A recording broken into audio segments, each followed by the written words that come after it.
রাজশাহীতে আজ দেশের সর্বোচ্চ তাপমাত্রা ৪২ ডিগ্রি সেলসিয়াস তাপমাত্রা রেকর্ড করেছে স্থানীয় আবহাওয়া অফিস। সবশেষ খবর জানাতে নগরের সাহেব বাজারে আছেন সহকর্মী সাইফুর রহমান রকি, যাচ্ছে তার কাছে। টানা ২ সপ্তাহ ধরে চলা তীব্র তাপদাহে অতিষ্ঠ রাজশাহী মহানগরবাসী। বিশেষ করে আপনারা জানেন যে আজকেও রাজশাহীতে যে তাপমাত্রা সেটি কিন্তু ৪২ ডিগ্রি সেলসিয়াস রেকর্ড করা হয়েছে এবং গতকালকে যে তাপমাত্রা ছিল সেটি ৪১.৫ ডিগ্রি সেলসিয়াস তাপমাত্রা রেকর্ড করা হয়েছিল সর্বোচ্চ যে তাপমাত্রা।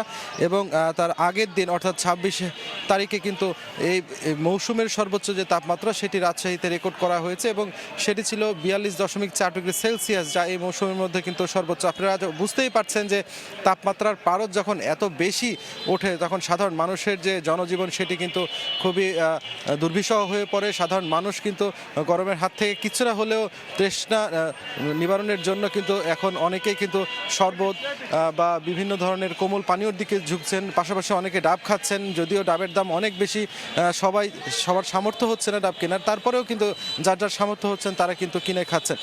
সব মিলে আমরা নগরবাসীর সাথে কথা বলেছি, তারা যেটি বলছেন যে এখন আসলে সাধারণ মানুষ অতিষ্ঠ হয়ে গেছে গরমে।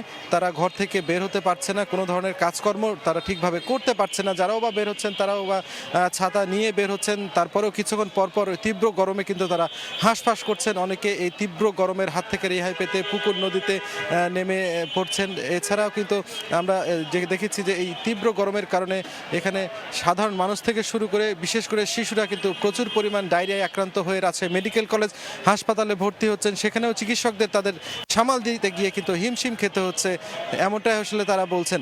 সব মিলে আমরা আবহাওয়া অফিসের সাথে কথা বলেছি, তারা যেটি বলছেন যে এখন পর্যন্ত আসলে বৃষ্টিপাত কবে নাগাদ হবে, বৃষ্টিপাত হলে হয়তো এই আবহাওয়া যে গরমের যে প্রকোপ সেটি হলো কিছুটা হলেও কমে আসবে, তবে সেটি কবে নাগাদ হবে সেটি কিন্তু এখনো বলতে পারছেন না।